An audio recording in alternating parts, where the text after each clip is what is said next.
Hi friends, welcome to cook with Raji. இன்னைக்கு வீடியோவில் நம்ம பார்க்க போகிற ரெசிபி ரவா கேசரிங்க. இந்த ரவா கேசரி ரொம்பவே ஸ்வீட்டாக டேஸ்டியாக சூப்பராக இருக்குங்க. பாருங்க, பார்க்குறதுக்கே எவ்வளோ அழகாக இருக்குது. அதே மாதிரி சாப்பிட்றதுக்கும் ரொம்பவே நல்லா டேஸ்ட்டாக இருக்கும். வீடியோக்குள்ளே போகிறதுக்கு முன்னாடி நீங்கள் நம்ம சேனலை சப்ஸ்கிரைப் பண்ணாமல் பார்த்துட்ருக்கிறீங்கன்னா சப்ஸ்கிரைப் பண்ணிக்கோங்க. வீடியோவுக்கு மறக்காமல் லைக் பண்ணிடுங்க. வாங்க வீடியோக்குள்ளே போகலாம்.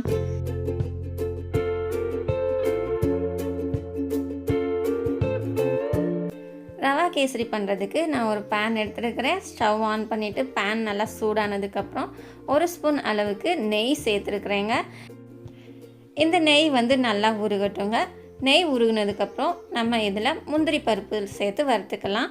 நான் இன்றைக்கி 50 கிராம் அளவுக்கு முந்திரி பருப்பு எடுத்துருக்கிறேன். முந்திரி பருப்பு நிறையா போட்டால் நல்லா டேஸ்ட்டாக இருக்கும், அதனால் 50 கிராம் எடுத்துருக்கிறேன். உங்களுக்கு எந்த அளவுக்கு தேவையோ அந்த அளவுக்கு நீங்கள் முந்திரி பருப்பு சேர்த்துக்கலாம். கூடையும் சேர்த்துக்கலாம், குறையும் சேர்த்துக்கலாம், உங்களோட விருப்பம். ஸோ நான் 50 கிராம் அளவுக்கு முந்திரி பருப்பு சேர்த்துருக்குறேன். இந்த முந்திரி பருப்பை நல்லா ரோஸ்ட் பண்ணிக்கலாங்க. கலர் நல்லா சேஞ்ச் ஆகிற வரைக்கும் இந்த மாதிரி வறுத்துக்கோங்க. ரொம்ப கறியிடக்கூடாது. மீடியம் கலர் வந்ததுக்கப்புறம் ஓரளவுக்கு நம்ம இது முந்திரி பருப்பெல்லாம் வெந்ததுக்கப்புறமா நம்ம இதை எடுத்துக்கலாம். ஒரு பிளேட்டில் மாற்றி வச்சுக்கலாங்க. இந்த முந்திரி பருப்பெல்லாம் எடுத்ததுக்கப்புறமா நமக்கு இந்த நெய் மிச்சம் இருக்கும்ல, இந்த நெய் கூடவே இன்னும் 1 ஸ்பூன் அளவுக்கு நெய் சேர்த்துக்கலாங்க. நெய் சேர்த்துட்டு நம்ம இதில் ரவை சேர்த்துக்கலாம். நெய் அதிகமாக சேர்த்து ரவை வறுத்தா ரவை நல்லா சூப்பராக வறுபட்டு வந்துடும். நான் இன்றைக்கி 200 கிராம் அளவுக்கு ரவை எடுத்துருக்குறேங்க. மெஷர்மெண்ட் கப்பில் 200 கிராம் அளவுக்கு எடுத்துருக்குறேன்.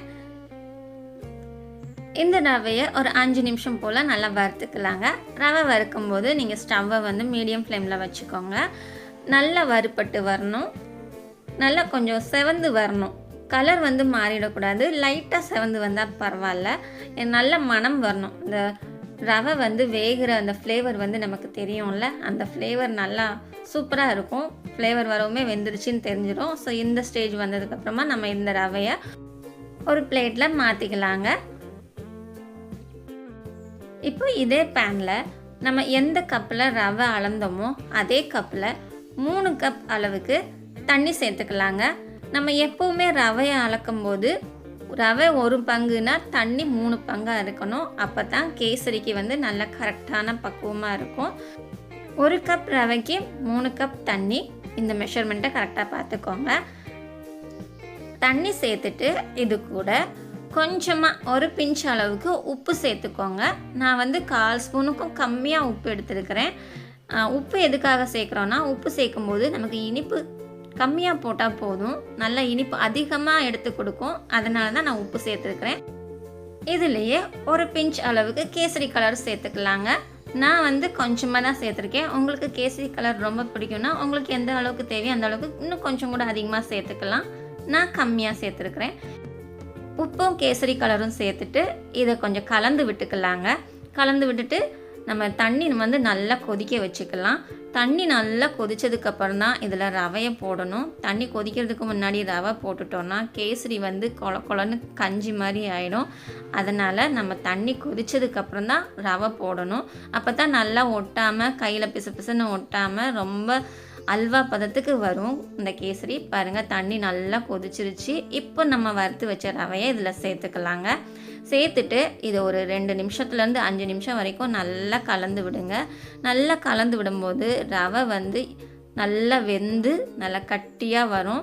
பாருங்கள், இப்போ எந்த அளவுக்கு தண்ணி பதமாக இருக்குது. இது ரவை நல்லா வேகிறதுக்கு ஒரு 5 நிமிஷம் ஆகும்.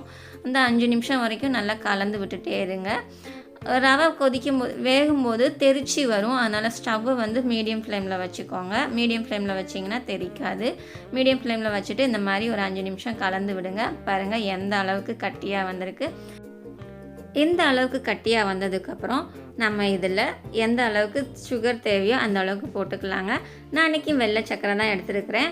நம்ம ரவை அளந்த அதே கப்பில் தான் சர்க்கரையும் சேர்க்கணும். சர்க்கரை நான் இதில் 1/4 கப்பு சேர்த்துக்க போகிறேங்க. 1/4 கப் சேர்க்கும்போது ஸ்வீட் ரொம்ப கரெக்டாக இருக்கும். உங்களுக்கு தேவைன்னா 1/2 கப்பு கூட சேர்த்துக்கலாம். 1/2 கப் சர்க்கரை சேர்த்தோன்னா கொஞ்சம் திகட்டுற மாதிரி இருக்கும். நம்ம உப்பு சேர்த்துருக்கிறதுனால இந்த ஸ்வீட் அதிகமாக எடுத்து கொடுக்கும். அதனால் 1/4 கப்பு போதுங்க.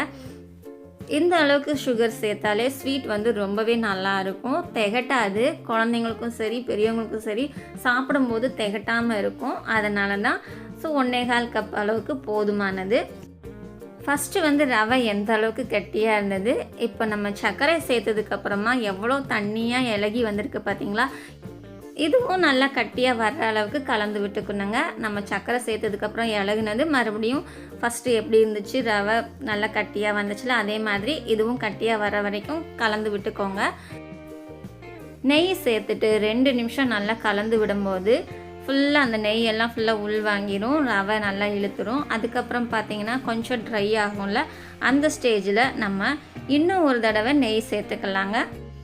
பாருங்கள், இப்போ நம்ம நெய் போட்டு கலந்தது அந்த இதே இல்லை, எவ்வளோ ட்ரையாக இருக்குது. இப்போ இந்த ஸ்டேஜில் இன்னும் 1 ஸ்பூன் அளவுக்கு நெய் சேர்த்துக்கலாம். பாருங்கள், நான் 2வது தடவை இப்போ நெய் சேர்த்துட்ருக்கிறேன். நம்ம ஏற்கனவே வறுக்கும்போது நெய் சேர்த்துருக்குறோம், அதனால் நீங்கள் இது பார்த்து சேர்த்துக்கோங்க. ஒருவேளை உங்களுக்கு நெய் அதிகமாக சேர்க்க பிடிக்கலைன்னா நீங்கள் எண்ணெய் கூட சேர்த்துக்கலாம். வாசனை இல்லாத எண்ணெய் எது வேணாலும் நீங்கள் சேர்த்து கலந்து விட்டுக்கலாம். ஆனால் நெய் சேர்க்கும் போது இதோட டேஸ்ட் வந்து சூப்பராக இருக்கும். அதனால தான் நான் நெய் சேர்த்துருக்குறேங்க. நெய் வந்து இந்த அளவுக்கு சேர்த்தா போதும். இப்போ இது நல்லா கலந்து விட்டுக்கலாம். இப்போ சூப்பராக கலந்து வந்துருச்சுங்க. இந்த ஸ்டேஜில் நம்ம ஏற்கனவே வறுத்து வச்சுருந்தோம்ல முந்திரி பருப்பு, இதையும் சேர்த்துக்கலாம். முந்திரி பருப்பு சேர்க்கும் போது குழந்தைங்களுக்கு ரொம்ப பிடிக்கும், அதனால் நீங்கள் முந்திரி பருப்பை எந்த அளவுக்கு சேர்க்கணுமோ அந்த அளவுக்கு பார்த்து சேர்த்துக்கோங்க. இதையும் நம்ம ஒரு 2 நிமிஷம் அளவுக்கு நல்லா கலந்து விட்டுக்கலாங்க. கலந்து விட்டுட்டு இது கூடவே நம்ம வாசனைக்கு ஏலக்காய் பொடி சேர்த்துக்கலாங்க. ஏலக்காய் பொடி சேர்க்கும்போது கேசரி நல்ல மணமாகவும் இருக்கும், நல்ல டேஸ்ட்டாகவும் இருக்கும். அதனால் நான் ஒரு 4 ஏலக்காய் வந்து தட்டி அதோட உள்ள பொடியை மட்டும் சேர்த்துருக்குறேன். இதையும் 1 நிமிஷம் போல் நல்லா கலந்து விட்டுக்கலாங்க. கலந்து விட்டுட்டு இப்போ ஃபைனலாக இது கூட நம்ம ஒரே ஒரு கரண்டி அளவுக்கு எண்ணெய் சேர்த்துக்கலாம். நான் வந்து வாசனை இல்லாத ரீஃபண்ட் ஆயில் சேர்த்துக்கிறேங்க.